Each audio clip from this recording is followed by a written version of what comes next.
السلام عليكم ورحمة الله وبركاته.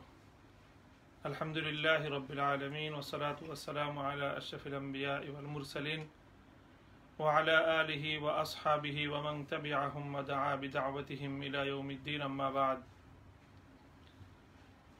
সুপ্রিয় দর্শক ও শ্রোতা মণ্ডলী, এই মুহূর্তে দেশ বিদেশ থেকে যারা আমাদের আজকের এই ফেসবুক লাইভ প্রোগ্রামে সংযুক্ত আছেন, সকলকে স্বাগত জানাই, অভিনন্দন জানাই। দাওয়াত এবং তালিমে দ্বীন, ইলমে দ্বীন, শিক্ষা এবং প্রচারের এই উদ্যোগের মধ্যে প্রতি সপ্তাহের ন্যায় আজও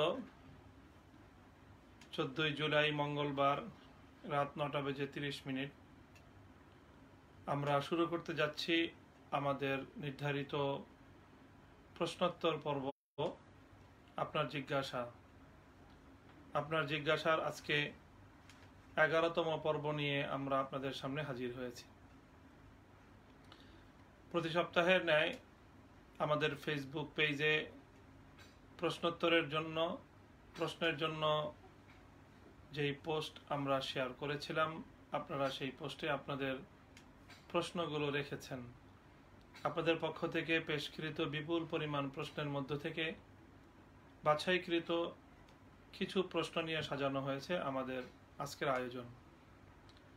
প্রিয় দর্শক, কোনো ভূমিকার আলোচনায় না গিয়ে আমরা চলে যাচ্ছি সরাসরি আপনাদের প্রশ্নের উত্তরে আলোচনায়।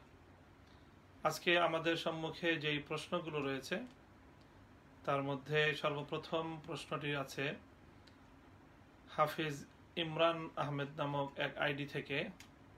তিনি প্রশ্ন করেছেন, আমি জানতে চাই, আমাদের এখানে ইতালি থেকে বলছি, আমাদের এখানে খ্রিস্টানদের কবরগুলো আলমারির মতো দেখতে, মনে হয় ড্রয়ার সিস্টেম করা, আবার কোনো কোনো কবরে 2-3 ধাপের 2-3 তলার মতো বিল্ডিং এর মতো করে প্রত্যেক তলায় আলমারির মতো সিস্টেম করা, অল্প একটু জায়গার মধ্যে তারা অনেকগুলো কবর দিতে পারে। আমাদের প্রশ্ন হলো, মুসলমানদের কবর কি এরকম সিস্টেমে করা যাবে, অথবা এর কাছাকাছি কোনো সিস্টেম আছে কিনা, না শুধুমাত্র মাটিতেই আমাদের দেশে যেভাবে কবর দেওয়া হয় সেভাবেই দিতে হবে?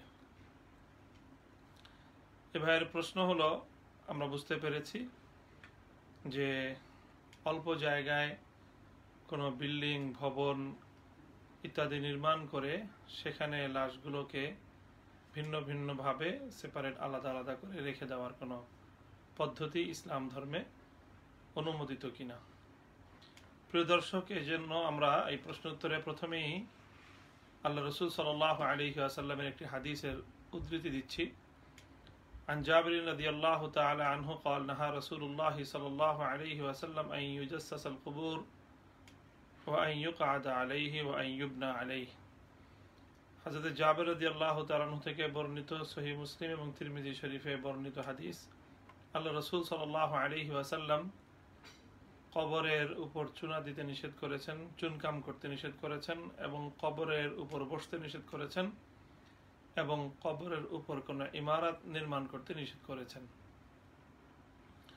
সুতরাং এগুলো সরাসরি রাসূল সাল্লাল্লাহু আলাইহি ওয়াসাল্লাম কর্তৃক নিষিদ্ধ আমল, নিষিদ্ধ কাজ।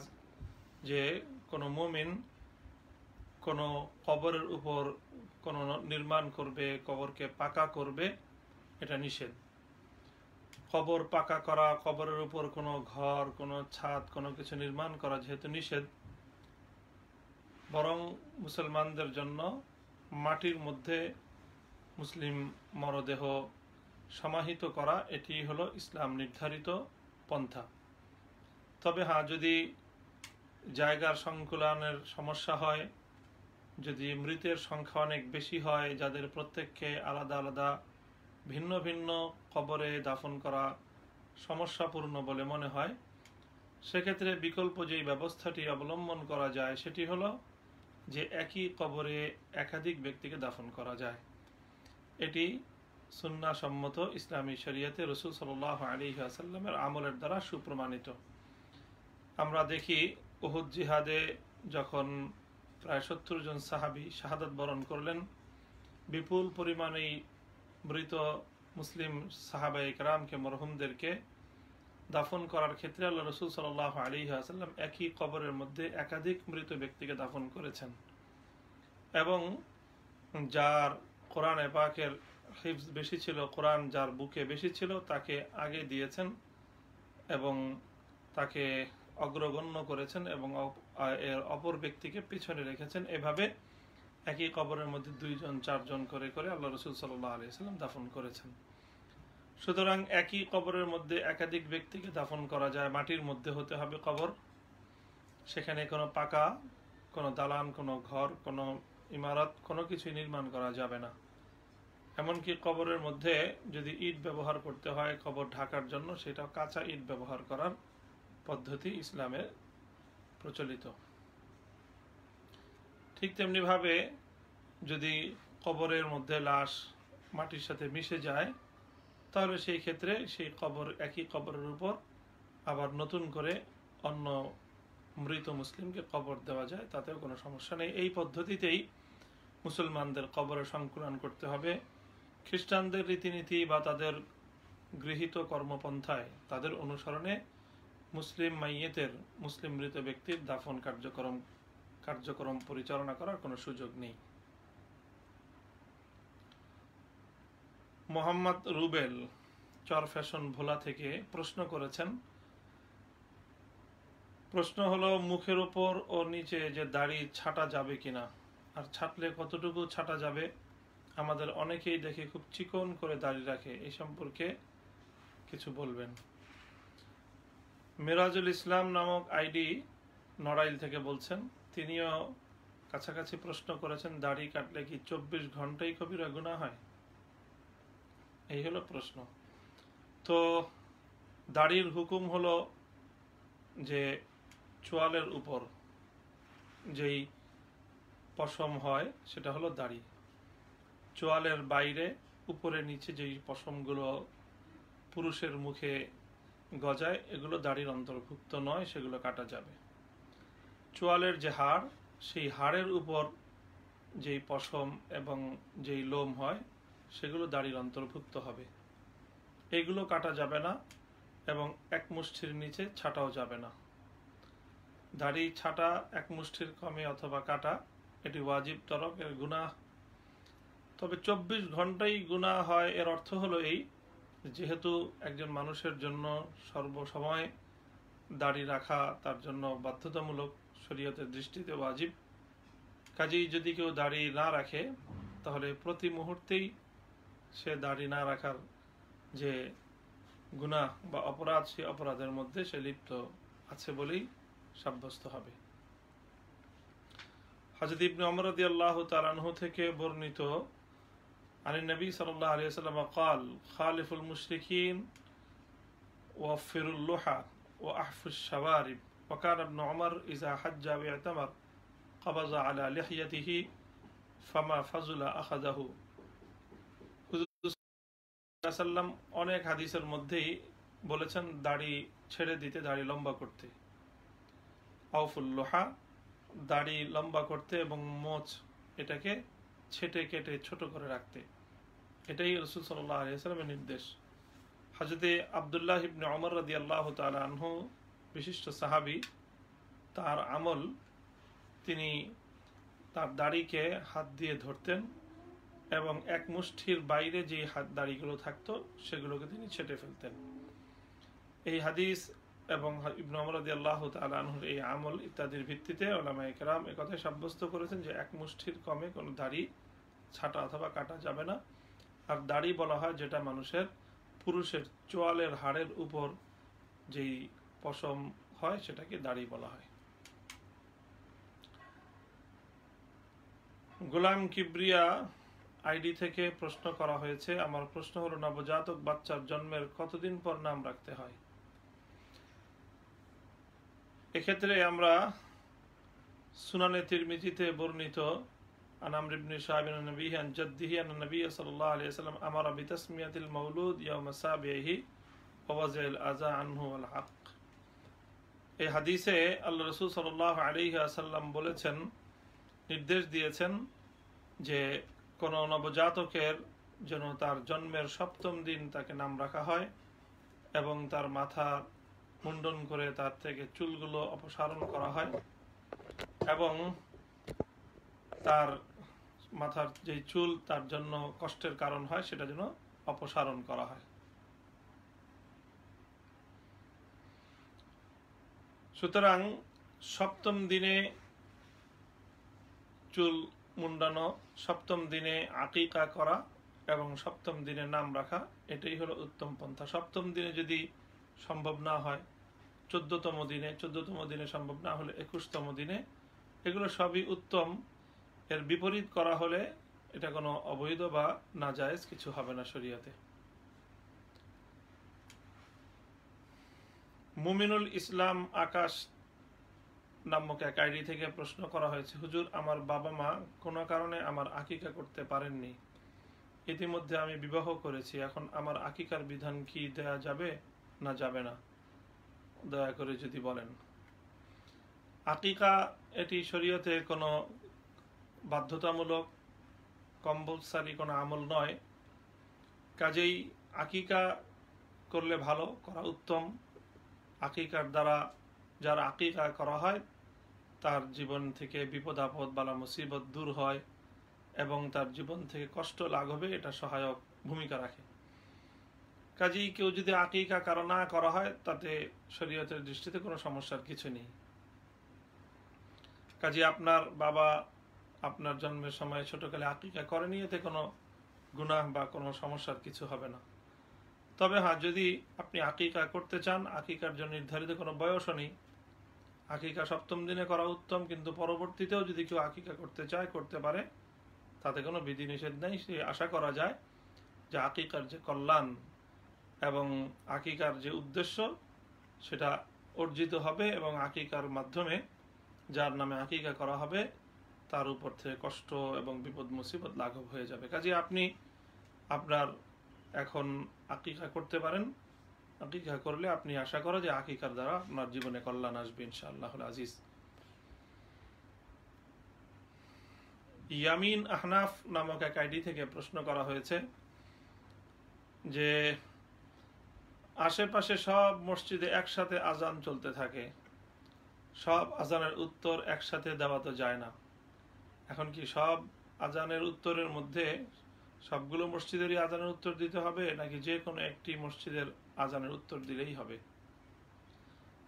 হ্যাঁ, এটি আমাদের মসজিদের শহর ঢাকা অথবা যে কোনো জনপদেই এখন যেহেতু শব্দযন্ত্রের সাহায্যে মাইকের সাহায্যে আজান দেওয়া হয়, দূর দূরান্ত থেকেও আজানের সুর ভেসে আসে, সেক্ষেত্রে সবগুলো মসজিদের আজানের জবাব দেওয়া লাগবে না, বরং নিকটস্থ মসজিদের আজানের জবাব দিলেই আজানের জবাব দেওয়ার যেই ফজিলত এবং যেই সওয়াব সেটি হাসিল হয়ে যাবে ইনশাআল্লাহ।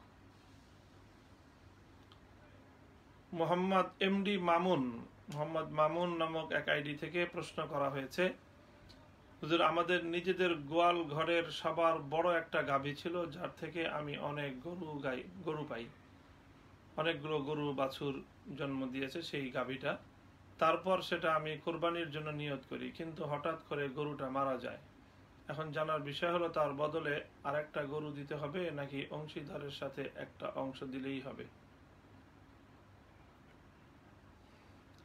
প্রিয় দর্শক, মোহাম্মদ মামুন যিনি এই প্রশ্ন করেছেন, ভাই আপনার প্রশ্নের জবাব হলো যদি আপনার উপর কোরবানি ওয়াজিব কিনা সেটা হলো দেখতে হবে আগে, যে অর্থাৎ আপনি নেসাব পরিমাণ সম্পদের মালিক কিনা। যদি আপনি নেসাব পরিমাণ সম্পদের মালিক হয়ে থাকেন, যেটা আমরা ইতিপূর্বে আলোচনা করেছি যে কিভাবে একজনের উপর কোরবানি ওয়াজিব হয়, তো যদি আপনার উপর কোরবানি ওয়াজিব হওয়ার বিধান থেকে থাকে এবং আপনি যদি নেসাব পরিমাণ মালিক হয়ে থাকেন, তাহলে কোরবানি ওয়াজিব হয়ে থাকলে তো আপনাকে যে কোনোভাবেই কোরবানি করতে হবে। আপনি যেই গাভীর দ্বারা কোরবানি করার নিয়ত করেছিলেন সেটি মারা গেলে অন্য কোনো গাভীর দ্বারা, অন্য কোনো গরুর দ্বারা, বকরির দ্বারা অংশীদারে আপনাকে কোরবানি করে দিলেই হবে। আর যদি আপনি নেসাবের মালিক না হয়ে থাকেন এবং আপনার যদি কোরবানি আপনার উপর ওয়াজিব না হয়ে থাকে, তাহলে যেই গাভীটি দিয়ে আপনি কোরবানি করার নিয়ত করেছিলেন সেই গাভীটি মৃত্যুবরণ করার কারণে এখন আর নতুন কোনো কোরবানি করা আপনার জন্য জরুরি হবে না।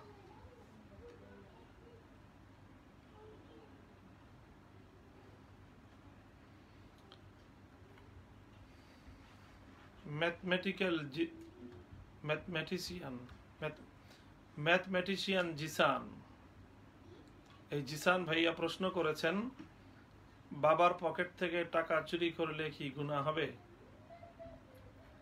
হ্যাঁ, যদি বাবার পকেট থেকে সন্তানের জন্য বাবার উপর যতটুকু ভরণ পোষণের দায়িত্ব এবং কর্তব্য, যদি বাবা সন্তানের সেই ভরণ পোষণটুকুর দায়িত্ব আদায় করেন, অর্থাৎ একজন অপ্রাপ্ত বয়স্ক সন্তান যার ভরণ পোষণের দায়িত্ব পিতার উপর, যদি সেই পিতা সন্তানের সেই ভরণ পোষণের দায়িত্বটুকু আদায় করেন, তাহলে সেক্ষেত্রে সন্তানের জন্য পিতার অনুমতি ব্যতি রেখে তার সম্পদ তসরুফ করা, তার সম্পদ নিয়ে নেওয়া, এটা চুরির মতোই গুনাহের কাজ হবে, এটার অনুমতি থাকবে না। হ্যাঁ, যদি এমন হয় যে বাবা জানলে সমস্যা হবে না, বা তার পক্ষ থেকে অঘোষিত অনুমতি রয়েছে সন্তানদের জন্য যে তারা তাদের প্রয়োজন পরিমাণ সম্পদ বাবার অনুমতি ছাড়াও বাবার সম্পত্তি থেকে ভোগ করার অধিকার রাখে বা ভোগ করবে, এরকম কোনো অবকাশ যদি অঘোষিতভাবেও পিতার পক্ষ থেকে থাকে, তাহলে সেই পরিমাণ সম্পদ বাবার প্রত্যক্ষ অনুমতি ছাড়া সন্তানরা ব্যবহার করতে পারবে, নিতে পারবে। কিন্তু প্রয়োজনের অতিরিক্ত সম্পদ এটা নিতে হলে বাবার অনুমতি লাগবে। মেহেদি হাসান রেজা, এই আইডি থেকে প্রশ্ন করা হয়েছে, আমি সিলেট থেকে বলছি, কোরবানির গরুর মধ্যে গরু মোটা তাজা হওয়ার জন্য ইনজেকশন দেওয়া হয়, এখন এই ইনজেকশন দেওয়া কি ঠিক হবে? এর জন্য যে বেশি টাকা পাবে সেটা কি হালাল হবে? কোরবানির পশু মোটা তাজাকরণের জন্য বিভিন্ন পদ্ধতি রয়েছে মেডিকেল সায়েন্স অনুযায়ী। বর্তমানে বিভিন্ন ঔষধ এবং বিভিন্ন চিকিৎসার মাধ্যমে কোরবানির পশুকে মোটা তাজা করা হয়। তো এর মধ্যে কিছু পদ্ধতি তো এমন রয়েছে যেগুলো ক্ষতির কারণ না, গোশতের মধ্যে পশুর শরীরে কোনো ধরনের ক্ষতিকারক কোনো দ্রব্য না দেওয়া ছাড়াই, এটা বিভিন্ন হাইব্রিড পদ্ধতিতে অথবা কোনো মেডিকেল বিজ্ঞানসম্মত কোনো পন্থায় স্বাস্থ্য বৃদ্ধি করার ব্যবস্থা নেওয়া হয়। এটাতে যদি গরুর গোশত কোনো ক্ষতিগ্রস্ত না হয় এবং যারা এই গরুর গোশত ভক্ষণ করবে, গোশত যারা খাবে, তাদেরও যদি কোনো ক্ষতির আশঙ্কা না থাকে, তাহলে এই মোটা তাজাকরণে কোনো সমস্যা নেই, এবং এই মোটা তাজা করে গরু কোরবানি করে গরু বিক্রি করে যে টাকা পাবে সেটা সম্পূর্ণ হালাল হবে। কিন্তু যদি এমন হয়, এমন কোনো খাদ্যদ্রব্য যদি খাওয়ানো হয় যেটার দ্বারা গরুর গোশত বা পশুর গোশতটা ইফেক্টেড হবে, ক্ষতিগ্রস্ত হবে, এবং সেই পশুর গোশত খেয়ে মানুষের ক্ষতি হবে, এরকম যদি আশঙ্কা থাকে, তাহলে এটা স্পষ্ট হারাম হবে। মানুষের ক্ষতির কারণ হওয়াটা লা দারারা ওয়ালা দিরার, ইসলামের মধ্যে কাউকে ক্ষতিগ্রস্ত করার কোনো সুযোগ নেই। কাজেই যারা এমন করবে, এক তো তারা মানুষের ক্ষতিকারক করার কারণে গুনাহগার হবে, ধোঁকাবাজি এবং প্রতারণা করে কৃত্রিম উপায়ে এই গরু মোটা তাজা করে প্রকৃত যেটা নয়, মানুষকে ধোঁকায় ফেলা, প্রতারণা করা, এগুলোর গুনাহ হবে। এটি অনেক বড় গুনাহের কাজ হবে, এবং এইভাবে কৃত্রিম উপায়ে আসলে সে যতটুকু মোটা নয় তার চেয়ে বেশি মোটা দেখানোর জন্য যদি কোনো ব্যবস্থা নেওয়া হয় যার দ্বারা গ্রাহক প্রতারিত হবে, তাহলে সেই টাকা তার জন্য গ্রহণ করা হালাল হবে না। কিন্তু যদি স্বাভাবিক প্রক্রিয়ায় চিকিৎসা বিজ্ঞানসম্মত পদ্ধতিতে ক্ষতিকারক কোনো পদ্ধতি অবলম্বন করা ছাড়া যদি মোটা তাজাকরণের যেই কর্মসূচি রয়েছে সেই কর্মসূচির পদ্ধতি অবলম্বন করে সেটা করা হয়, তাহলে তাতে কোনো সমস্যার কিছু থাকবে না। মোহাম্মদ আব্দুল কাইয়ুম নামক এক আইডি থেকে প্রশ্ন করা হয়েছে যে আমরা শরহে আকায়েদ নামক কিতাবে পড়েছিলাম যে ব্যক্তি এমনভাবে মারা গেল যে সে জানে না তার খলিফা কে, এমত অবস্থায় মারা গেলে তার মৃত্যু জাহেলি মৃত্যুর মতো। তো এখন প্রশ্ন হলো যে এইভাবে আমরা আমাদের ইমামকে, খলিফাকে সেটা জেনে আমরা মৃত্যুবরণ করছি না। তো এখন আমাদের সেই ইমাম এবং সেই খলিফা কায়েম করা, সেই খলিফা খেলাফত প্রতিষ্ঠার জন্য চেষ্টা করাটা কতটুকু জরুরি এবং সেই ব্যাপারে আমাদের করণীয় বা কর্তব্য কি? প্রিয় দর্শক, এক্ষেত্রে একটি হাদিস তো মানুষের মুখে মুখে প্রচলিত আছে, মান মাতা ওয়ালাম ইয়ারিফ ইমাম জামানিহি ফামাতা মিতাতান জাহিলিয়াতান। এটি মানুষের মুখে প্রচলিত হাদিসের ভাষ্য, যে অর্থাৎ যে ব্যক্তি নিজের সময়ের ইমামকে না জেনে মৃত্যুবরণ করবে তার মৃত্যুটি হবে জাহিলিয়াতের মৃত্যু। কিন্তু হাদিসের কিতাবগুলো গবেষণা করলে, এটাকে পর্যালোচনা করলে দেখা যায় যে সময়ের ইমামকে না চিনে মৃত্যুবরণ করলে জাহিলিয়াতের মৃত্যুর কথা বলা হয়েছে। এইভাবে, ঠিক এই ভাষায় আল্লাহ রাসূল সাল্লাল্লাহু আলাইহি ওয়াসাল্লামের হাদিস বর্ণিত নয়। এটি সাধারণত শিয়ারা এই ইবারতটি এবং হাদিসের এই ভাষ্যটি তারা বর্ণনা করে থাকে। এমনি গ্রহণযোগ্য সনদের মাধ্যমে হাদিসের কিতাবগুলোর মধ্যে এই হাদিসটি একটু ভিন্নভাবে বর্ণিত আছে, সেটি আমরা লক্ষ্য করি এবং সেইভাবেই আমাদেরকে আকীদা এবং আমল সহি করতে হবে। যেমন সহিহ মুসলিম শরীফের মধ্যে এই হাদিসটি বর্ণিত রয়েছে, মান মাতা ওয়ালাইসা ফি উনুকিহি বাইআতুন মাতা মিতাতান জাহিলিয়াতান। যে ব্যক্তি এমত অবস্থায় মৃত্যুবরণ করবে যে তার ঘাড়ের উপর কোনো বায়াত নেই, অর্থাৎ সে কোনো বায়াতের অন্তর্ভুক্ত নয়, তাহলে সে জাহিলিয়াতের মরণ মরবে। আর মুসনাদে আহমদের মধ্যে হাদিস বর্ণিত রয়েছে, তার ভাষ্য হলো মান মাতা বিগাইরি ইমামিন মাতা মিতাতান জাহিলিয়াতান। যে ব্যক্তি কোনো ইমাম ছাড়া মৃত্যুবরণ করবে তার মৃত্যু জাহিলিয়াতের। আর ইবনে আবি আসিমের কিতাব সুন্নাহর হাদিস হলো মান মাতা ওয়ালাইসা আলাইহি ইমামুন মাতা মিতাতান জাহিলিয়াতান। আরো কোন হাদিসের মধ্যে আনুগত্যের কথা বলা হয়েছে, যে ব্যক্তি আনুগত্যহীন অবস্থায় মৃত্যুবরণ করবে। এই সকল হাদিসগুলোকে একত্রিত করলে যে কথাটি স্পষ্টভাবে সাব্যস্ত হয় এবং ইসলামিক স্কলারগণ, আইম্মা ইকরাম, মুহাদ্দিসিনগণ এই হাদিসের আলোকে যে বিধান বর্ণনা করেছেন সেটি হলো যে যদি মুসলিম জনবসতির বা মুসলিম জাতির যিনি শাসক থাকবেন সেই শাসকের আনুগত্যরত অবস্থায় মৃত্যুবরণ করতে হবে।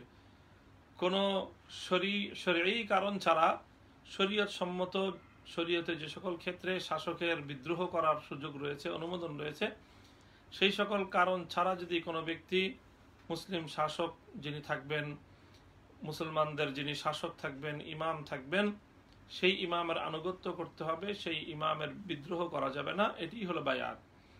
ইমামের আনুগত্য করাটাই হলো বায়াত। আর ইমামের আনুগত্যের বরখেলাফ করা, ইমামের আনুগত্যকে পরিহার করা, এটি হলো বায়াতের খেলাফ করা।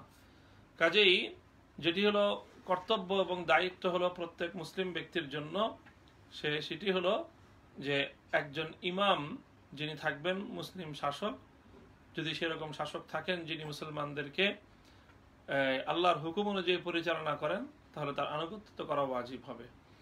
যদি এমন শাসক থাকেন যিনি আল্লাহর হুকুম মতো তাদেরকে পরিচালনা পরিপূর্ণ না করলেও আল্লাহর হুকুমের খেলাফ করতে বাধ্য করেন না, সেক্ষেত্রেও সেই শাসকের আনুগত্য করতে হবে।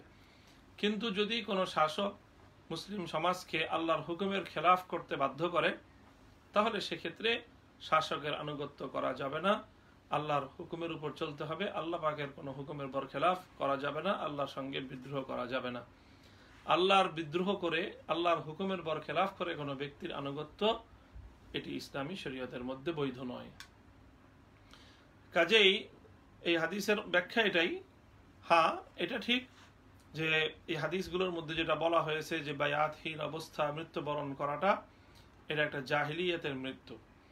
জাহিলিয়াতের মৃত্যু মানে হলো মৃত্যুটা তার নিষ্কলুষ নয়, মৃত্যুটা তার অপরাধবিহীন নয়, বরং তার মৃত্যুটা একটা কলুষিত মৃত্যু। যদি মুসলমানদের কোনো ইমাম না থাকে, মুসলিম জাতির যদি কোনো খলিফা না থাকে, তো এই অবস্থায় মৃত্যুটা এটা একটা নিষ্কলুষ মৃত্যু হলো না, নিরপরাধ মৃত্যু হলো না, বরং এটি অপরাধপূর্ণ অবস্থায় তার মৃত্যু হলো। এজন্য এই অপরাধ মুক্ত অবস্থায়, নিরপরাধ অবস্থায়, নিষ্কলুষ অবস্থায় যদি মৃত্যুবরণ করতে হয়, তাহলে আল্লাহর অন্যান্য বিধিবিধানগুলো মানবার পাশাপাশি তার একজন ইমাম এবং খলিফা থাকতে হবে, যে ইমাম এবং খলিফার আনুগত্যরত অবস্থায় সে মৃত্যুবরণ করবে। দুর্ভাগ্যজনকভাবে এখন মুসলিম জাহান এই ধরনের ইমাম, ইমামুল মুসলিমিন, খলিফাতুল মুসলিমিন এই থেকে বঞ্চিত। মুসলমানদের দায়িত্ব এবং কর্তব্য হলো এমন ইমাম এবং এমন শাসক প্রতিষ্ঠিত করা যারা মুসলিম জাতিকে আল্লাহর হুকুম মোতাবেক পরিচালনা করে এবং যারা মুসলমানদেরকে আল্লাহর হুকুমের বরখেলাফ করতে বাধ্য করে না। মোহাম্মদ আলাউদ্দিন সাবের ভুইয়া এই আইডি থেকে এক ভাই প্রশ্ন করেছেন, অবাধ্য সন্তানকে ত্যায্য করার বিধান আছে কি? না ভাই, একজন সন্তান যখন কোনো পিতামাতার ঔরসে জন্মগ্রহণ করে তখন তার এই ঔরস্যকে অস্বীকার করার কোনো সুযোগ নেই। এটি আল্লাহর দেওয়া পরিচয়, এটি আল্লাহর দেওয়া জন্মের সম্পর্ক। যেমনিভাবে রক্ত সম্পর্ককে ছেদ করা যায় না, ঠিক তেমনি ভাবে তাকে সম্পর্ক থেকে কাট অফ করে দেওয়ার কোনো সুযোগও ইসলামের মধ্যে নেই। কাজেই তাকে ত্যায্য করা যাবে না। এটা ইসলামী শরীয়তের মধ্যে সন্তানকে ত্যায্য করার কোনো পদ্ধতি নেই। এমনকি উত্তরাধিকার থেকেও তাকে বঞ্চিত করা যাবে না। তবে হ্যাঁ, সন্তান কিছু কিছু অপরাধের দ্বারা পিতা মাতার ঔরস্য থেকে বঞ্চিত হয়, সেটি ইসলামী শরীয়তের মধ্যে বিধিবদ্ধ রয়েছে। যে যদি সে কাফের হয়ে যায়, অমুসলিম থাকে, ধর্মান্তরিত হয়ে গেলে সে পিতামাতার বা কোনো মুসলিমের মিরাজ সে পাবে না। তদ্রূপ যদি সে নিজে নিজ হাতে পিতামাতাকে হত্যা করে, তাহলে হত্যাকারী হত্যাকৃত ব্যক্তির, নিহত ব্যক্তির মিরাজ থেকে বঞ্চিত হয়। এছাড়া অন্যান্য ক্ষেত্রে সন্তান কোনো অপরাধের দ্বারা সে ত্যায্য হবে না এবং সে সম্পত্তি থেকেও, মিরাজ থেকেও সে বঞ্চিত হবে না। ত্যায্য করলেও এই শরীয়তের মধ্যে এটার কোনো গ্রহণযোগ্যতা নেই। আশরাফুল ইসলাম সাদ আইডি থেকে প্রশ্ন করা হয়েছে, জাতীয়তাবাদ সম্পর্কে ইসলামের দর্শন কি? প্রিয় দর্শক, জাতীয়তাবাদ এটি প্রচলিত একটি মতবাদ। জাতীয়তাবাদের মূল কথাই হলো যে কোনো একটি গোষ্ঠী, জাতি মানে কোনো এলাকা ভিত্তিক, ভাষাগত, কোনো সম্প্রদায়গত, বংশগত কোনো পরিচয়কে ভিত্তি করে একটি জাতিসত্তা গঠন করা। তো ইসলামে জাতিগত বিষয়ে দুটি স্পষ্ট নির্দেশনা রয়েছে।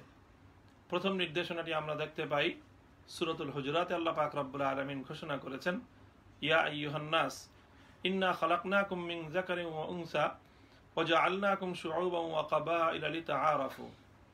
আল্লাহ বলেন যে আমি তোমাদেরকে এক নারী এবং পুরুষ থেকে সৃষ্টি করেছি, করার পর তোমাদেরকে পর্যায়ক্রমে ওয়া জাআলনাকুম শুউবান ওয়া কাবাইল, বিভিন্ন সম্প্রদায় উপসম্প্রদায়ে তোমাদেরকে আমি বন্টন করে দিয়েছি। কেন? লিতাআরাফু, এটি হলো কেবলমাত্র তোমাদের অ্যাড্রেসিং এর জন্য এবং তোমাদের পরিচয়ের জন্য, যাতে একে অপরকে চিনতে পারো, একে অপরকে খুঁজে পেতে সহজ হয়। এজন্য ইন্না আকরামাকুম ইনদাল্লাহি আতকাকুম, এই পরিচয় এটি কোনো মর্যাদার জন্য নয়, এটি মর্যাদার ব্যবধানের জন্য নয়, এটি গৌরবের কোনো ব্যবধানের জন্য নয়। জাতি সম্পর্কে অর্থাৎ সম্প্রদায়, ভাষাগত, বংশগত, এমনকি ভৌগোলিক কোনো পরিচয় সম্পর্কে ইসলামের ভাষ্য দ্ব্যর্থহীন, কোরআনের নির্দেশনা দ্ব্যর্থহীন। যে এই সকল পরিচয়গুলো কখনোই অহংকার, গৌরব এবং মর্যাদার জন্য নয়, বরং এই সকল পরিচয়গুলো হলো কেবলমাত্র শুধুমাত্র মানুষকে চেনার জন্য। আল্লাহ রাসূল সাল্লাল্লাহু আলাইহি ওয়াসাল্লামের ঘোষণার ক্ষেত্রে আরো দ্ব্যর্থহীন। আল্লাহ নবীজি বলেছেন, লা ফাদলা লি আরাবিন আলা আজম, লা ফাদলা লি আসওয়াদ আলা আহলা, লা ফাদলা লি আহমার আলা আসওয়াদ। যে অর্থাৎ যে আরব এবং অনাজমে, আরব এবং আজম, আরব এবং অনারবে মর্যাদার কোনো পার্থক্যের মানদণ্ড নয়। আরব এবং অনারব হওয়া এটা মর্যাদার মানদণ্ড নয়। সাদা কালো হওয়া এটি মর্যাদার মানদণ্ড নয়। কে কোন ভাষায় কথা বললো এটিও কোনো মানুষের মধ্যে পারস্পরিক মর্যাদা এবং গৌরবের মানদণ্ড নয়। তাহলে একদিকে ইসলাম, কোরআন এবং সুন্নাহ স্পষ্টভাবে বলছে যে মানুষের এই পরিচয়গুলো মর্যাদার জন্য নয়, গৌরবের জন্য নয়, বরং এই পরিচয়গুলো শুধুমাত্র মানুষের অ্যাড্রেস, ঠিকানা এবং পরিচয়ের জন্য, চেনার জন্য সহজে হয়। দ্বিতীয় আরেক বর্ণনা হাদিসের মধ্যে বর্ণিত রয়েছে। আল্লাহ রাসূল সাল্লাল্লাহু আলাইহি ওয়াসাল্লাম বিভিন্ন বর্ণনায় বলেছেন যে মান মাতা তাহতা আসাবিয়াতিন অথবা তাহতা রায়াতিন আমিয়াতিন ফাকাদ মাতা মিতাতান জাহিলিয়াতান।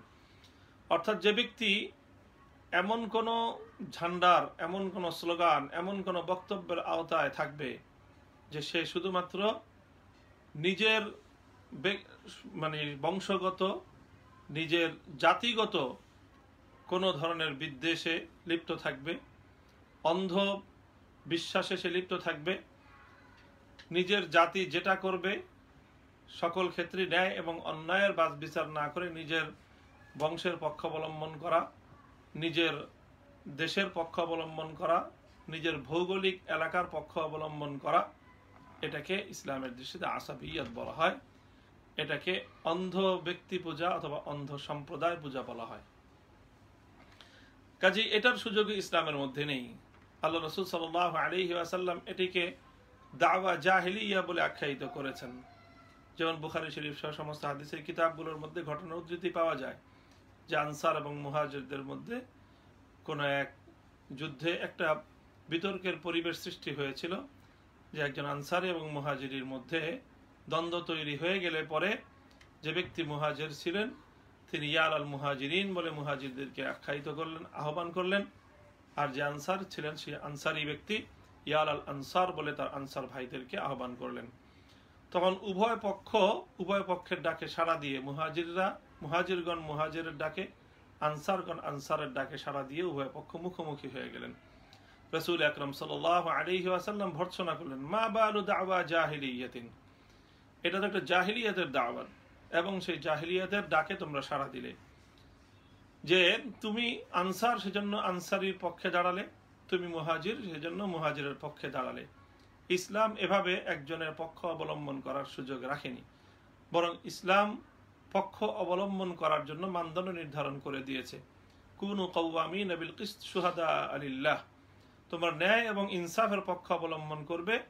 ন্যায় এবং ইনসাফ যার পক্ষেই থাকুক, তোমাকে মুসলিম হয়ে থাকলে, কোরআনের অনুসারী হয়ে থাকলে, রাসূল সাল্লাল্লাহু আলাইহি ওয়াসাল্লামের আদর্শের অনুসারী হয়ে থাকলে তোমাকে ন্যায় এবং ইনসাফের পক্ষে থাকতে হবে। সেই ইনসাফ যদি তোমার নিজের বিপক্ষে যায়, তোমার নিজের বাবার বিপক্ষে যায়, তোমার ভাই ব্রাদার, তোমার সন্তানের বিপরীতে যায়, তোমার স্বজাতির বিপরীতেও যদি যায়, সর্বক্ষেত্রে তোমাকে ইনসাফের পক্ষেই থাকতে হবে।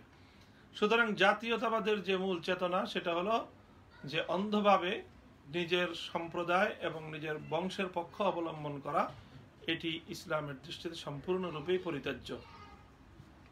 ইসলামের মধ্যে এক উম্মাহ কেন্দ্রিক একটি ভ্রাতৃত্ব বন্ধন রয়েছে।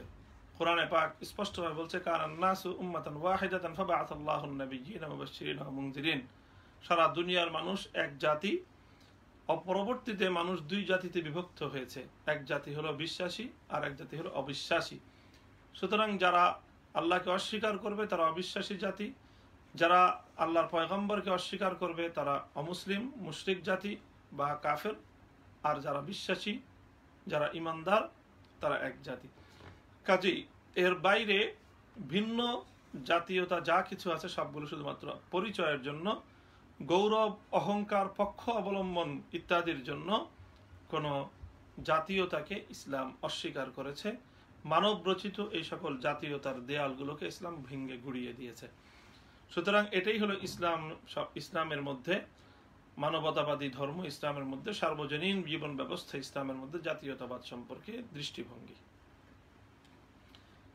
HAM আল আমিন নামক এক আইডি থেকে প্রশ্ন করা হয়েছে, বর্তমান প্রেক্ষাপটে আল্লামা আহমদ শফি দামাত বারাকাতুহুম, আল্লামা বাবু নগরী দামাত বারাকাতুহুম, তাদের বিষয়ে ছাত্রদের মন্তব্য করার বিষয়টি কেমন? ছাত্ররা কোনো এক পক্ষ নিয়ে যদি কথা বলে এটা কি ঠিক হবে, জানতে চাই। প্রিয় দর্শক, আল্লামা আহমদ শফি এবং আল্লামা জুনায়েদ বাবুনগরী এটি বিশেষ করে আমাদের এই জনপদের মুসলমানদের সংহতি, মুসলমানদের ঐক্য এবং মুসলমানদের নেতৃত্বের প্রতীক। তাদের সম্মান এবং মর্যাদা রক্ষা করা আমাদের সকলের কর্তব্য। কাজেই তাদের পক্ষ বিপক্ষ অবলম্বন করে নিজেদের মধ্যে বিভক্তি সৃষ্টি করা, বিতর্কে লিপ্ত হওয়ার কোনো সুযোগ নেই। তবে হ্যাঁ, যদি কারো পক্ষ থেকে কোনো ভুল ভ্রান্তি হয়ে থাকে, মানুষ হিসাবে ত্রুটি হয়ে থাকে, অথবা কেউ যদি কাউকে ভুল পথে পরিচালিত করার চেষ্টা করেন, তাহলে সেক্ষেত্রে যথা নিয়মে তার প্রতিবিধান করার এবং সেই ভুল শুধরে দেওয়ার উদ্যোগ নেওয়া, এটা অবশ্যই মুসলিম হিসাবে, সচেতন নাগরিক হিসাবে এবং সর্বোপরি একজন আলেম অথবা তালিবুল ইলম হিসেবে আমাদের সকলের দায়িত্ব এবং করণীয়। আব্দুল্লাহ আল মামুন নামক আইডি থেকে প্রশ্ন করা হয়েছে, আমরা জানি এক হাদিসে বলা হয়েছে যে ব্যক্তি লা ইলাহা ইল্লাল্লাহ বলবে সে একদিন না একদিন জান্নাতে প্রবেশ করবে, এবং অপর এক হাদিসে বলা হয়েছে মুমিন ব্যতীত কেউ জান্নাতে প্রবেশ করবে না। আমার প্রশ্ন হলো এই দুই হাদিস দ্বারা কি বোঝানো হয়েছে এবং এর সারমর্ম কি জানতে চাই। হ্যাঁ প্রিয় ভাই, রাসূল সাল্লাল্লাহু আলাইহি ওয়াসাল্লামের দুটি হাদিস যার মর্মার্থ কিছুটা আপনি এখানে উদ্ধৃত করেছেন। আবু যর গিফারী রাদিয়াল্লাহু তাআলা আনহু থেকে বর্ণিত, তিনি বলেন আল্লাহ রাসূল সাল্লাল্লাহু আলাইহি ওয়াসাল্লাম বলেছেন, মা মিন আবদিন ক্বালা লা ইলাহা ইল্লাল্লাহ সুম্মা মাতা আলা যালিক ইল্লা দাখালাল জান্নাতা। কোন মুসলিম যে ব্যক্তি এই বিশ্বাস স্থাপন করবে, বিশ্বাসকে পোষণ করবে যে লা ইলাহা ইল্লাল্লাহ, এই অবস্থায় তার মৃত্যু হবে, সে অবশ্যই জান্নাতে প্রবেশ করবে, তার আমল যেমনটি হোক না কেন। সহিহ বুখারী শরীফ, মুসলিম শরীফ সহ সমস্ত হাদিসের কিতাবে আবু যর গিফারী রাদিয়াল্লাহু তাআলা আনহু এই হাদিসটি বর্ণিত রয়েছে। অপর এক হাদিসে হযরত জাবির রাদিয়াল্লাহু তাআলা আনহু থেকে বর্ণিত, যা আরাবিয়্যুন ইলা নবী সাল্লাল্লাহু আলাইহি ওয়াসাল্লাম ফাকালা ইয়া রাসূলুল্লাহ মাল মুজিবাতান, ক্বালা মান মাতা লা ইশরিকু বিল্লাহি শাইআন দাখালাল জান্নাহ ওয়া মান মাতা ইশরিকু বিহি শাইআন দাখালান নার, রাওয়াহু মুসলিম। মুসলিম শরীফে বর্ণিত জাবিরের হাদিস বলেন যে এক গ্রাম্য ব্যক্তি এসে রাসূল সাল্লাল্লাহু আলাইহি ওয়াসাল্লামকে বললেন দুটি বিষয় যা মানুষের জন্য অবধারিত করে দেয়, সেগুলো কি? আল্লাহর নবী বললেন, যে ব্যক্তি আল্লাহর সঙ্গে কাউকে শিরক না করে মৃত্যুবরণ করবে সে জান্নাতে যাবে, আর যে আল্লাহর সঙ্গে শিরক করে মৃত্যুবরণ করবে সে জাহান্নামে যাবে। এর ব্যতিক্রম হওয়ার কোনো সুযোগ নেই। সুতরাং আমরা বুঝতে পারছি যে লা ইলাহা ইল্লাল্লাহ বলে যদি কেউ কোনো ব্যক্তি মৃত্যুবরণ করে, অর্থাৎ মৌখিক বলাটা এখানে জরুরি নয়, মূল হলো বিশ্বাসটা। কোনো ব্যক্তির যদি ঈমানের উপর অটল বিশ্বাস থাকে এবং কোনো কুফর শিরকের বিশ্বাস যদি তার মধ্যে না থাকে, আকীদা যদি তার শুদ্ধ এবং বিশুদ্ধ অবস্থায় সে মৃত্যুবরণ করে, তার আমল যত খারাপই হোক না কেন, সে আমলের সাজা যদি ভোগ করতেও হয়, আমলের সাজা ভোগ করেও কখনো না এক সময় চূড়ান্ত পরিণামে সে জান্নাতেই যাবে। আর যদি কোনো ব্যক্তি সে ঈমান নিয়ে মৃত্যুবরণ করতে না পারে, শিরক অথবা কুফরের অবস্থায় সে মৃত্যুবরণ করে, তাহলে তার আমল, তার কাজ যত উন্নত হোক না কেন, সে কখনোই বেহেশতে যেতে পারবে না, জান্নাতে যেতে পারবে না, তার জন্য চিরস্থায়ী জাহান্নাম অবধারিত। আবির ঝলক নামক এক আইডি থেকে প্রশ্ন করা হয়েছে, আমরা জানি ইসলামে মায়ের গুরুত্ব কত, মায়ের পায়ের নিচে সন্তানের বেহেশত, এই হাদিস থেকেই বোঝা যায়, কিন্তু ইসলামে বাবার সম্মান কতটুকু? প্রিয় দর্শক, হ্যাঁ, ইসলামের মধ্যে মায়ের অনেক মর্যাদা রয়েছে। ইতিপূর্বে আমরা এই সংক্রান্ত একটি প্রশ্ন উত্তর আলোচনা করেছি। আল্লাহ রাসূল সাল্লাল্লাহু আলাইহি ওয়াসাল্লামের হাদিস থেকে এই কথাটি এটি প্রমাণিত যে মায়ের পায়ের নিচে সন্তানের বেহেশত, এটি হাদিসের ভাষ্য থেকেই প্রমাণিত কথাটি। ইসলামে বাবার অধিকার কতটুকু? প্রিয় দর্শক, বাবার অধিকারও মায়ের মতোই, যদিও সন্তানকে নিয়ে মায়ের কষ্ট এবং মায়ের ভালোবাসা ভিন্ন রকম হওয়ায় মায়ের অধিকারকে অগ্রগণ্য করা হয়েছে, কিন্তু বাবার অধিকারও পরিপূর্ণরূপেই রয়েছে। আল্লাহ রাসূল সাল্লাল্লাহু আলাইহি ওয়াসাল্লামের হাদিস স্পষ্টভাবে যে রিদার রাব্বি ইনদা রিদাল ওয়ালিদ ওয়া সাখাতুর রাব্বি ইনদা সাখাতিল ওয়ালিদ। ওয়ালিদ শব্দের প্রথম অর্থই বাবা, হ্যাঁ, তবে মাকেও অন্তর্ভুক্ত করে ওয়ালিদ শব্দ, অর্থাৎ পিতামাতার সন্তুষ্টিতেই আল্লাহর সন্তুষ্টি, পিতামাতার অসন্তুষ্টিতেই আল্লাহ পাকের অসন্তুষ্টি। অন্য হাদিসে আল্লাহ রাসূল সাল্লাল্লাহু আলাইহি সাল্লাম বলেছেন, যে ব্যক্তি পিতামাতা উভয়কে অথবা যে কোনো একজনকে অসুস্থ, তার বার্ধক্যে, তার জীবদ্দশায় পেল, অথচ তাদের সেবা শুশ্রূষার মাধ্যমে সে আল্লাহ পাকের কাছ থেকে মাগফিরাত হাসিল করতে পারল না, সে ধ্বংস হয়ে যাক। কাজেই সকল হাদিসগুলোর মধ্যে পিতামাতা উভয়েরই এই মর্যাদা এবং সম্মানের কথা বলা হয়েছে। তবে হ্যাঁ, পিতামাতার সম্মান এবং মর্যাদার ক্ষেত্রে একটু পার্থক্য রয়েছে। সেটি হলো যে পিতা, সে হলো সন্তানের অভিভাবক এবং গার্জিয়ান। সুতরাং সেই হিসাবে পিতার নেতৃত্ব এবং পিতার কর্তৃত্বটা সন্তানের উপর মায়ের চেয়ে বেশি। মায়ের অধিকার এবং মায়ের সম্মানকে অগ্রাধিকার দেওয়া হলেও, অগ্রগণ্য করা হলেও সন্তানের উপর পিতার কর্তৃত্ব বেশি। পিতার কর্তৃত্ব কতটুকু এবং সন্তানের উপর পিতার অধিকার কতটুকু, সেজন্য আমরা দুটি হাদিসের উদ্ধৃতি আপনার সামনে পেশ করছি। হযরতে জাবের রাদিয়াল্লাহু তাআলা আনহু বলেন, আন্না রাজুলান ক্বালা ইয়া রাসূলুল্লাহ ইন্না লি মালান ওয়া ওয়ালাদান ওয়া ইন্না আবি ইউরিদু আন ইয়াজতাহা মালি ফাকালা আনতা ওয়া মালুকা লি আবিক। ইবনে মাজাহ গ্রহণযোগ্য সনদের মাধ্যমে হযরত জাবের থেকে বর্ণিত যে এক ব্যক্তি আল্লাহ রাসূল সাল্লাল্লাহু আলাইহি ওয়াসাল্লামকে বলেন, ইয়া রাসূলুল্লাহ, আমার নিজের কিছু সম্পদ রয়েছে, আমার সন্তান সন্ততিও রয়েছে, এখন আমার বাবা চায় আমার সম্পদগুলো নিয়ে নিতে। আল্লাহ রাসূল সাল্লাল্লাহু আলাইহি ওয়াসাল্লাম বলেন, আনতা ওয়া মালুকা লি আবিকা, তুমি এবং তোমার যাবতীয় সম্পদ সবটাই তোমার পিতার কর্তৃত্বাধীন, অর্থাৎ তোমার পিতা চাইলে তোমার সম্পদ থেকে সে গ্রহণ করে নিতে পারে, নিয়ে নিতে পারে। অপর আরেক হাদিস আমর ইবনে শুআইব আন আবিহি আন জাদ্দিহি, হযরতে আবু দাউদ এবং আহমদ রাহিমাহুমাল্লাহ তাদের কিতাবে হাদিসটি উদ্ধৃত করেছেন, আন্না আরাবিয়্যান আতান নবী সাল্লাল্লাহু আলাইহি ওয়াসাল্লাম ফাকাল ইন্না আবি ইউরিদু আন ইয়াজতাহা মালি فقال أنت مالك لأبيك وإن أطيب ما أكلتم من كسبكم وإن أولادكم من كسبكم فكلوه هنيئا। ওই হাদিসের মধ্যে বর্ণনা করা হয়েছে যে তোমাদের সবচেয়ে উত্তম ভক্ষণ হলো সেটা যেটা তোমরা নিজেদের উপার্জন থেকে ভক্ষণ করো, আর তোমার সন্তান তোমার সর্বশ্রেষ্ঠতম উপার্জন, সুতরাং তোমার সম্পদ, সন্তানের সম্পদ তুমি খুব হালালভাবে ভক্ষণ করতে পারো। প্রিয় দর্শক, এই হাদিসগুলোর আলোকে ইমাম ইবনে কুদামা রাহিমাহুল্লাহু তাআলা তিনি এই হাদিস থেকে দুটি বিষয়কে ইস্তেমবাত করেছেন এবং দুটি বিষয়কে তিনি মাসআলা সাব্যস্ত করেছেন। এক নম্বর হলো যে আল্লাহ ইয়াজহাফা বিল ইবনি ওয়ালা ইয়াদুররু বিহি ওয়ালা ইয়াখুযু শাইআন তাআল্লাকাত বিহি হাজাতুহু।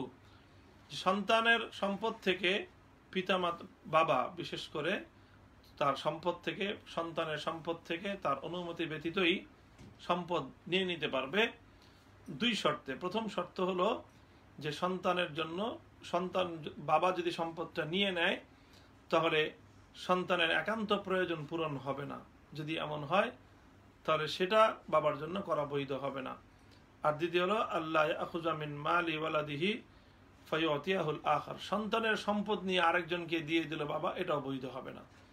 অর্থাৎ দুটি শর্ত যদি বাবা রক্ষা করে, অর্থাৎ সন্তানের প্রয়োজনটুকু পূরণ হওয়া আর সন্তানের সম্পদ নিয়ে অন্য তৃতীয় আরেকজনকে দিয়ে দেওয়া, এই দুটিকে যদি তিনি পরিহার করেন তাহলে সন্তানের সম্পদ বাবা নিতে পারবে। এটা হলো ওনার বক্তব্য। এমনিতে ইমাম আবু হানিফা রাহমাতুল্লাহ আলাইহি সহ অনেক আইম্মা ইকরাম, অনেক ইমামগণ নিয়ে কথা বলেছেন যে সন্তানের সম্পদের উপর পিতার অধিকার রয়েছে এবং পিতার কর্তৃত্ব রয়েছে। এর মর্ম এবং এর অর্থ হলো এটাই যে পিতার অধিকার, একান্ত প্রয়োজন যেগুলো, পিতার প্রয়োজন পূরণ পরিমাণ যদি সম্পদ সন্তানের অনুমতি ছাড়া সন্তানের কাছ থেকে নিয়ে নেয়, সন্তানের সম্পত্তি থেকে নিয়ে নেয় পিতা তার প্রয়োজন পূরণ পরিমাণ, তাহলে সন্তানের অনুমতি ছাড়াই সন্তানের সম্পদ থেকে পিতা নিজ প্রয়োজন পূরণ পরিমাণ সম্পত্তি নিয়ে নিতে পারবে। এই অধিকার আল্লাহ পাক রব্বুল আলামিন প্রত্যেকটি পিতাকে তার সন্তানের উপর দান করেছেন। এই সকল হাদিসগুলো থেকে আমরা লক্ষ্য করি যে একজন সন্তানের উপর তার পিতার অধিকার কতটা নিরঙ্কুশ আল্লাহ পাক রব্বুল আলামিন দান করেছেন। শাহ আহমদ সাদ নামক আইডি থেকে প্রশ্ন করা হয়েছে, কেউ যদি ব্যাংকের পক্ষে মামলা করে, লিগ্যাল অ্যাডভাইজার, তাহলে বেতন ব্যাংকের সুদের টাকা থেকে না হয় নেওয়া হয়, তাহলে কি সেটা হালাল হবে? হ্যাঁ, ব্যাংক তার ব্যাংকের পক্ষ থেকে সে একটি হালাল কার্যক্রম পরিচালনা করছে, সে আইনগত দিকটি দেখছে, যেই আইনগত দিকের মাধ্যমে ব্যাংকে একটি হালাল এবং বৈধ সার্ভিস পাচ্ছে। এখন সে বৈধ সার্ভিসের বিপরীতে ব্যাংক একটি প্রতিষ্ঠান থেকে সে টাকা নিচ্ছে, এই টাকা নেওয়া তার জন্য হালাল এবং বৈধ হবে।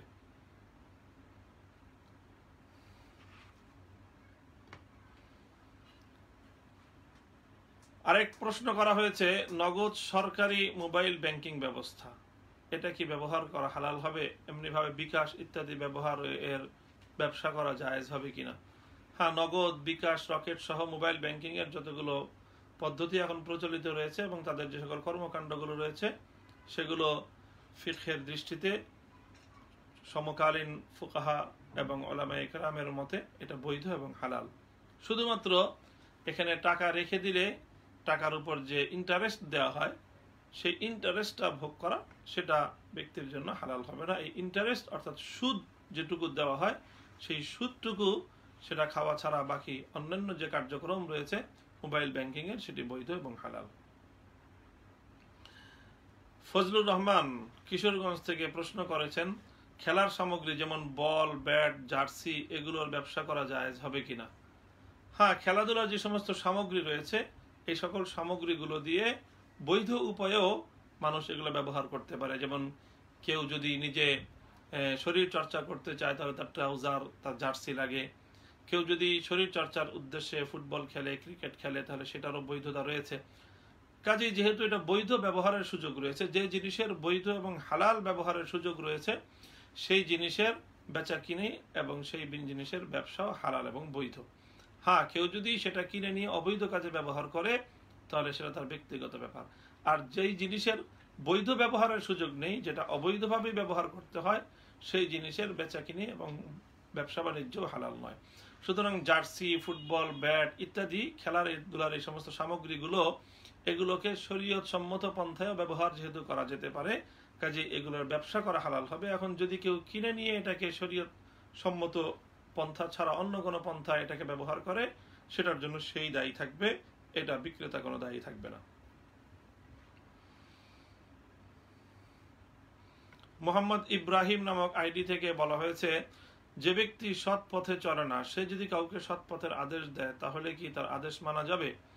হ্যাঁ, যদি কোনো ব্যক্তি সৎ পথে চলে না এটা তার নিজস্ব ব্যক্তিগত ব্যর্থতা এবং দুর্বলতা, অপরাধ। কিন্তু সে যদি সৎ কাজের আদেশ দেয়, সৎ কাজের কথা বলে, তাহলে সৎ কাজ এবং ভালো নসিহত এটা যেখানেই পাওয়া যাবে সেখান থেকে গ্রহণ করতে ইসলামের মধ্যে আল্লাহ রাসূল সাল্লাল্লাহু আলাইহি ওয়াসাল্লাম উদ্বুদ্ধ করেছেন। আল কালিমাতুল হিকমাতু দাল্লাতুল মুমিন ফাহাইসুমা ওয়ুজিদা ফাহুয়া আহাক্কু বিহা, যে উত্তম কথা, ভালো কথা এটা মুমিনের অধিকার এবং মুমিনের এটা সম্পদ। কাজেই এটা মুমিন যেখান থেকে পাবে সেখান থেকেই সে এটা গ্রহণ করবে। মোহাম্মদ সাইফুল ইসলাম নামক আইডি থেকে প্রশ্ন করা হয়েছে, আমরা সকলে অবগত আছি যে ভারত থেকে বাংলাদেশে গরু আনা সম্পূর্ণভাবে নিষেধ, সরকারিভাবে নিষেধ রয়েছে। তারপরেও অনেক ব্যক্তিরা রয়েছেন যারা চোরাচালানের মাধ্যমে গরু আনয়ন করে এবং এগুলো তারা হাটে বিক্রি করে। এখন জানার বিষয় হলো যে এভাবে সরকারি নিয়ম কানুন ভঙ্গ করে, বরখেলাফ করে চোরাই পথে যে সকল গরুগুলো আনা হয়, ওই গরুগুলো যদি কেউ ক্রয় করে কোরবানি দেয় তাহলে সে কোরবানি হবে কিনা এবং এর হুকুম কি? প্রিয় দর্শক বা যিনি প্রশ্ন করেছেন সাইফুল ইসলাম ভাই, এই প্রশ্নের জবাব হলো, যদি গরু বা যে কোনো পণ্য রাষ্ট্রীয়ভাবে যে আইন রয়েছে, সরকারি যে আইন রয়েছে সেই আইন মান্য করা, যদি সেই আইনের মধ্যে কোনো জুলুম এবং অবিচার না থাকে, মাত্রাতিরিক্ত ট্যাক্স এবং করের ব্যবস্থা না থাকে, তাহলে সেই সরকারি নিয়ম মেনে কর এবং সরকারি ট্যাক্স প্রদান করা এটি হলো দায়িত্ব এবং কর্তব্য। এখন কেউ যদি সেই করে ফাঁকি দেয় অথবা সরকারি নিয়ম ভঙ্গ করে সেটি তার অপরাধ, কিন্তু তাই বলে এই ধরনের গরু ভক্ষণ করা বা গরু কোরবানি করাতে কোনো সমস্যা হবে না, কারণ গরুর মূল মালিক যে সে তো বিক্রি করেছে এবং তার কাছ থেকে ক্রয় করেই এই গরু আনা হয়েছে। সুতরাং মালিক যেহেতু সে সম্মত রয়েছে, মালিকের সম্পত্তি, তার সম্মতির ভিত্তিতে এটা কেনা হচ্ছে, সুতরাং এখানে মালিকানা হস্তান্তরে কোনো সমস্যা নেই এবং এই গরুর গোশত ভক্ষণ করতে, কোরবানি করতে কোনো সমস্যা নেই। তবে হ্যাঁ, এভাবে সরকারের যদি মাত্রাতিরিক্ত ট্যাক্স না নিয়ে থাকে তাহলে সেই পরিমাণ ট্যাক্স দেওয়াটা কর্তব্য, সেই পরিমাণ ট্যাক্স ফাঁকি দেওয়া এটা অনুমতি শরীয়তের মধ্যে নেই। মোহাম্মদ শহীদুল ইসলাম শহীদুল আইডি থেকে প্রশ্ন করা হয়েছে, আমার মেয়ের বয়স 4 বছর, ওর জন্ম হয়েছে ক্লিনিকে। জন্মের সময় আমি কাজের জন্য দূরে ছিলাম, আর ওর কানে আজান বা একামত দেওয়া হয়নি। এখন আমার বিষয়টা নিয়ে খুব খারাপ লাগে, এর জন্য আমার মেয়ের কোনো সমস্যা হবে কিনা বা কোনো দিনই ইমানি কোনো সমস্যা হবে কিনা। প্রিয় দর্শক, নবাগত ছেলে বা মেয়ের জন্মের সময় তার ডান কানে আজান দেওয়া, বাম কানে ইকামত দেওয়া, এটি সুন্নত। عن عبد عبيد الله بن ابي رافع عن ابيه قال رايت رسول الله صلى الله عليه وسلم اذن في اذان الحسن ابن علي حين ولدته فاطمه হুজুর সাল্লাল্লাহু আলাইহি ওয়াসাল্লামকে হযরত হাসান ইবনে আলীর জন্মের সময় আমি তাকে আল্লাহর নবীকে আজান দিতে দেখেছি, শুনেছি। তো কাজী আজান দেওয়াটা এটা উত্তম আমল, সুন্নাত, তবে এটা কোনো জরুরি না। যদি ছুটে যায় তাতে কোনো সমস্যার কিছু নেই। সুতরাং ভাই, আপনার এতে নিয়ে খুব বেশি দুশ্চিন্তিত হওয়ার কিছু নেই। আপনার কন্যার ইনশাল্লাহ এতে কোনো অমঙ্গল হবে না, যেহেতু ইচ্ছাকৃত এই সুন্নতটি আপনি পরিত্যাগ করেননি। মকফুর এজাজ নামক আইডি থেকে প্রশ্ন করা হয়েছে, বর্তমান সময়ে আমরা দেখি বহু মানুষ, এমনকি অনেক হুজুররাও তাদের ছোট ছোট বাচ্চাদেরকে ইউটিউবে হিন্দি বাংলা কার্টুন দেখানোতে অভ্যস্ত করছে এবং বাচ্চারা সবসময় কার্টুন নিয়েই পড়ে থাকছে, বিষয়টা কেমন? প্রিয় দর্শক, অভিভাবকদের জন্য বাচ্চাদেরকে এইভাবে কার্টুন দিয়ে মোবাইল ব্যবহারে উৎসাহিত করা বা এই ব্যাপারে তাদের শৈথিল্য, এটা কোনোভাবেই উচিত নয়। এটা সন্তানদের জন্য, শিশুদের জন্য অবশ্যই ক্ষতির কারণ। একদিকে তারা এরকম কার্টুন দেখা, এরকম অহেতুক কর্মকাণ্ডে ব্যস্ত হয়ে পড়ে এবং বিভিন্ন বাদ্য বাজনা, গান, বাদ্য ইত্যাদির সঙ্গে তার সম্পৃক্ত হয়ে পড়ে, যেগুলো হারাম। আর এছাড়াও এটা শাস্তির কারণ। কাজে এগুলো অভিভাবকদের সতর্কতার সাথে পরিহার করা চাই। বাচ্চাদেরকে এই ধরনের ইউটিউব অথবা বিভিন্ন ফিল্ম, বিভিন্ন গান, বাদ্য এবং বিভিন্ন কার্টুন ইত্যাদি দেখা থেকে তাদেরকে বিরত রাখার ব্যবস্থা অভিভাবকদের দায়িত্ব এবং কর্তব্য। জাকির আহমেদ খান নামক আইডি থেকে প্রশ্ন করা হয়েছে, কেউ যদি মসজিদের উন্নয়নের কাজের জন্য বা মসজিদে সাধারণ ফান্ডে দান করে তাহলে সেই টাকা থেকে কি ইমাম সাহেবের মাসিক বেতন দেওয়া যাবে? হ্যাঁ, যেহেতু এটা সাধারণ ফান্ড বা উন্নয়ন ফান্ড, তো এই ফান্ডে যে টাকাগুলো দেওয়া হবে, মসজিদে যারা কর্তৃপক্ষ থাকবে তারা সিদ্ধান্তের ভিত্তিতে এটা মসজিদের যে কোনো উন্নয়নমূলক কাজেও লাগাতে পারবে। এবং মসজিদের উন্নয়ন এবং কার্যক্রম পরিচালনার মধ্যে অন্যতম হলো মসজিদের মধ্যে জামাত অব্যাহত রাখা এবং জামাতের জন্য ইমাম নিয়োগ দেওয়া। সুতরাং ইমামের বেতন তারা এই ফান্ড থেকে দিতে পারবে, কোনো সমস্যার কিছু নেই।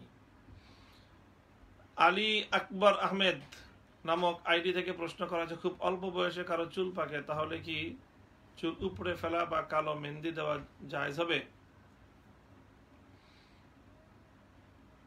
হ্যাঁ, যদি অসুস্থতার কারণে কারো এমন হয় তাহলে সে নিজের কালো ছাড়া অন্য যে কোনো রং তো ব্যবহার যে কোনো সময়ই করা যায়। এবং এই রকম বয়সে যদি কারো চুল বা চুল, বিশেষ করে চুল যদি এরকম সাদা হয়ে যায় অসুস্থতার কারণে, তাহলে তার যে কোনো চিকিৎসা করা যায় এবং চুলের সাধারণ বর্ণ ফিরিয়ে আনার জন্য যে কোনো পদ্ধতি তারা অবলম্বন করতে পারবে। আল্লাহর গোলাম নামক আইডি থেকে প্রশ্ন করা হয়েছে, মুদারাবার হিসাব হবে বছর শেষে, কিন্তু প্রতি মাসে একটা নির্দিষ্ট অঙ্কে মুদারিব যদি রব্বুল মালকে আদায় করে তাহলে জায়েজ হবে কিনা? হ্যাঁ, এটি সম্পূর্ণভাবে বৈধ হবে। অন অ্যাকাউন্ট যে হিসাবগুলো করা হয়, অর্থাৎ চূড়ান্ত বার্ষিক হিসাব করে ফাইনাল হিসাব করা হবে এবং সেখানে মুদারিব অর্থাৎ যে টাকা নিয়ে ব্যবসা করছে এবং রব্বুল মাল অর্থাৎ যার অর্থ বিনিয়োগ হচ্ছে, এইভাবে হিসাব চূড়ান্ত করার সাপেক্ষে একটি অঙ্ক মুদারিব থেকে রব্বুল মাল নিতে পারবে। তবে শর্ত হলো সেটা আবার চূড়ান্ত হিসাবের সময় সমন্বয় করে নিতে হবে। নাজমুল হাসান সাকিব নামক আইডি থেকে প্রশ্ন করা হয়েছে যে কবরস্থ ঘরে বসবাস, যে কবরস্থানের পাশে বসবাস। আমাদের ঘরে প্রাচীন কালের কবর আছে, জায়গা প্রশস্ত ছিল তাই নিজের জায়গাতে দাফন করা হয়েছিল। পরবর্তী সময়ে সন্তান বৃদ্ধি পাওয়াতে ঘর বড় করার প্রয়োজন দেখা দেয়, আর এ জায়গা ছাড়া অন্য কোনো জায়গাও নেই। এখন জানার বিষয় হলো উক্ত কবরস্থ ঘরে বসবাস করার ব্যাপারে শরীয়ত কি বলে? বিশেষ দ্রষ্টব্য কবরটির দরজার সামনেই, অর্থাৎ দৈনিক যেখানে পা পড়ে সেখানে। প্রিয় দর্শক, এখানে প্রশ্নের জবাব হলো, প্রশ্নোক্ত ক্ষেত্রে কবরটি অনেক পুরনো হয়ে যাওয়ার কারণে লাশ মাটিতে মিশে গিয়েছে, সুতরাং লাশ মাটিতে মিশে যাওয়াতে সেই জায়গায় সমান করে সেখানে ঘর বানানো, সেখানে চলাচল করা, এতে অসুবিধা কিছু নেই। আর যদি কবরটি যদি ওয়াকফকৃত না হয়ে থাকে, তাহলে সেই জায়গার মালিক যারা, তারা ইচ্ছা করলে অনেক পুরাতন কবর হয়ে থাকলে যেখানে দেহ মাটির সাথে মিশে গেছে, সেখানে কবর তারা সমান করে ফেলতে পারে এবং তাদের কাজে ব্যবহার করতে পারে সেই জায়গা। আর যদি জায়গাটি কবরের জন্য ওয়াকফকৃত হয়ে থাকে, তাহলে সেক্ষেত্রে কবর ছাড়া অন্য কোনো কাজে সেই জায়গা ব্যবহার করা বৈধ এবং হালাল হবে না, জায়েজ হবে না। প্রিয় দর্শক, এই ছিল আপনাদের পক্ষ থেকে প্রশ্ন উত্থাপিত প্রশ্নগুলোর বাছাইকৃত আলোচনা এবং জবাব। এ পর্যন্তই আজকে শেষ করছি। ইনশাআল্লাহ আল্লাহ পাক রব্বুল আলামিন যদি আমাদেরকে হায়াতে রাখেন, সুস্থ রাখেন, আবার দেখা হবে আগামী মঙ্গলবার রাত 9:30টায় আপনার জিজ্ঞাসা নিয়ে আপনাদের দরবারে আবার হাজির হব। সে পর্যন্ত আল্লাহ রাব্বুল আলামিন আমাদের সকলকে সুস্থ এবং স্বাভাবিক রাখুন। ওয়া আখিরু দাওয়ানা আলহামদুলিল্লাহি রাব্বিল আলামিন। আসসালামু আলাইকুম ওয়া রাহমাতুল্লাহ।